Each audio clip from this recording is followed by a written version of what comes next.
قانون کے مطابق ثبوت کے طور پر پیش کرنے کے لیے ثابت نہیں کیا جاتا۔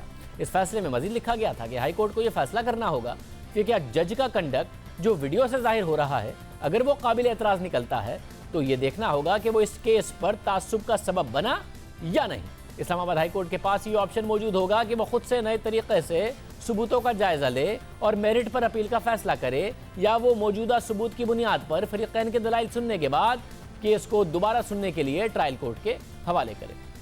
یعنی سب کچھ اسلام آباد ہائی کورٹ پر چھوڑا گیا اس کیس کے حوالے سے اور اس اسکینڈل کے حوالے سے۔ اب اگر نواز شریف کو ریلیف مل سکتا ہے تو اسلام آباد ہائی کورٹ سے مل سکتا ہے۔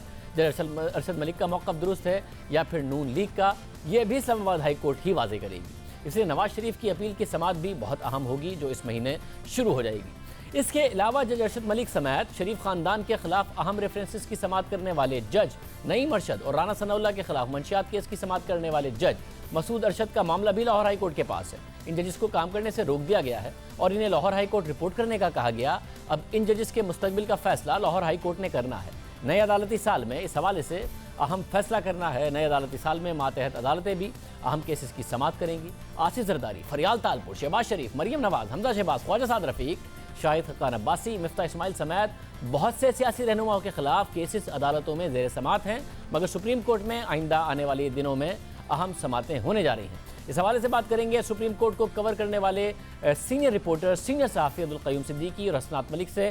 بہت شکریہ آپ دونوں کا ظاہر ایک وسیع تجربہ ہے۔ قیوم صدیقی صاحب، سب سے پہلے میں آپ سے جاننا چاہوں گا، نیا سال شروع ہو رہا ہے، اپنے تجربے کو مد نظر رکھتے ہوئے بھی سپریم کورٹ کے ماحول کو جانتے ہوئے آپ کیا سمجھتے ہیں؟ ٹاپ 3 کیسز آپ کے کون سے ہیں جن پر آپ سمجھتے ہیں کہ بہت زیادہ نظر رکھنی چاہیے اور بہت زیادہ اہمیت کے حامل ہیں؟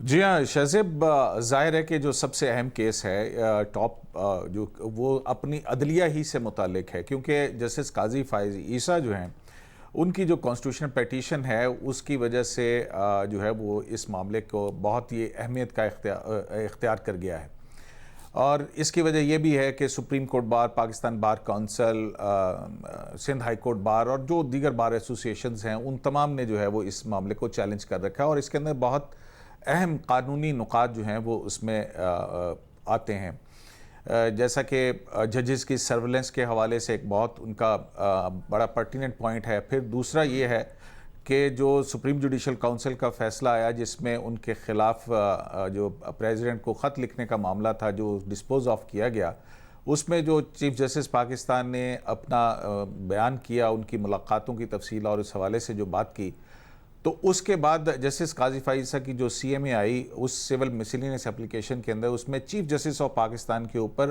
ان کے حوالے سے باعث کا جو ہے وہ بھی بات سامنے آئی اور الزام جو ہے وہ لگانے کا بات سامنے آئی۔ اس کے ساتھ ہی جڑا ہوا معاملہ سپریم جوڈیشل کونسل کا ہے، سپریم جوڈیشل کونسل کی کارروائی وہ بھی دیکھنا ہوگا، اور اسی کے ساتھ ہی جڑا ہوا معاملہ ہے جسٹس شوکت عزیز صدیقی کے جو ان کو برطرف کیا گیا تھا سپریم جوڈیشل کونسل نے، اس کا فیصلہ بھی سپریم کورٹ کے اندر پینڈنگ ہے اور ایک طویل عرصے سے اس کے اب نہیں ہو سکی ہے۔ اس کے بعد جو دوسرا بڑا اہم ہے جس کا کہ اوورال سوسائٹی کے اوپر اور کیسز کے اوپر فیصلہ کا اثر ہوگا، وہ آپ کو یاد ہوگا کہ اپریل میں 7 رکنی لارجر بینچ تھا چیف جسٹس آصف سعید کھوسہ کی سربراہی میں، اور اس بینچ نے یہ نقطہ ڈیسائیڈ کرنا تھا کہ جو انسداد دہشت گردی ایکٹ ہے 780A جو ہے، تمام مقدمات جو ہیں وہ اس میں 80A میں کس طرح سے آ سکتے ہیں، اور ٹیررزم کی ڈیفینیشن کے حوالے سے یہ بہت اہم ہوگا، گو کہ یہ ججمنٹ ریزرو ہو چکی ہے اور 6 مہینے گزرنے کے باوجود ابھی وہ نہیں آئے، تو یہ بھی آئے گی کیونکہ چیف جسٹس جو ہیں اگلے 3 ماہ کے اندر کیونکہ وہ ریٹائر ہوں گے، تو یہ بھی ممکن ہے کہ اگلے عدالتی سال کے اندر یہ اس حوالے سے اہم آئے گی۔ اور پھر اس کے بعد ایک اور جو بڑا اہم معاملہ ہے وہ ہے بیریا ٹاؤن کا کیس ہے، اور اس بیریا ٹاؤن کے کیس میں 460 ارب کے جو وصولیاں ہیں اس کی رقم جو ہے وہ کس کے پاس جائے گی۔ اب اس میں جو ہے وہ بڑا ایک قانونی نقطہ اٹھایا ہے اٹارنی جنرل فار پاکستان نے، اور انہوں نے کہا کہ اس مد میں جمع ہونے والی رقم جو ہے وہ پبلک اکاؤنٹس میں جائے گی، فیڈرل گورنمنٹ میں، اور سندھ حکومت جو ہے وہ اس کے بھی ایک درخواست ہے، اس کا کہنا ہے کہ وہ اس اکاؤنٹ میں جائے گی۔ اب یہ کیوں اہم ہوگا؟ وہ اس حوالے سے ہوگا کہ اگر یہ وفاقی حکومت کے حق میں جاتا ہے، جیسا کہ ان کا اٹارنی جنرل کا موقف ہے کہ 78 کے تحت جو اس طرح کے فنڈز ہیں وہ پبلک اکاؤنٹس میں جاتے ہیں، تو پھر جو ڈیم فنڈ ہے وہ کیونکہ ابھی آپ نے پہلے تو وہ اسٹیٹ بینک میں پڑے رہے، وہ تقریباً 11 ارب روپے کے قریب، اور پھر اس کے بعد سپریم کورٹ کے ایک لارجر بینچ نے یہ فیصلہ دیا کہ نیشنل بینک کے اندر انویسٹ کیا جائے، اور وہ اس میں اب وہ رقم انویسٹ ہے. تو پھر اگر یہ نقطہ ڈیسائیڈ ہوتا ہے تو اس حوالے سے یہ بہت اہم ہوگا کہ وہ رقم کہاں جائے گی. اور پھر تیسرا جو ہے وہ ظاہر ہے کہ جی آئی ڈی سی جو کہ 418 ارب روپے کا معاملہ ہے، سیس کا معاملہ ہے، تو یہ معاملات جو ہیں وہ کافی اہم ہوں گے.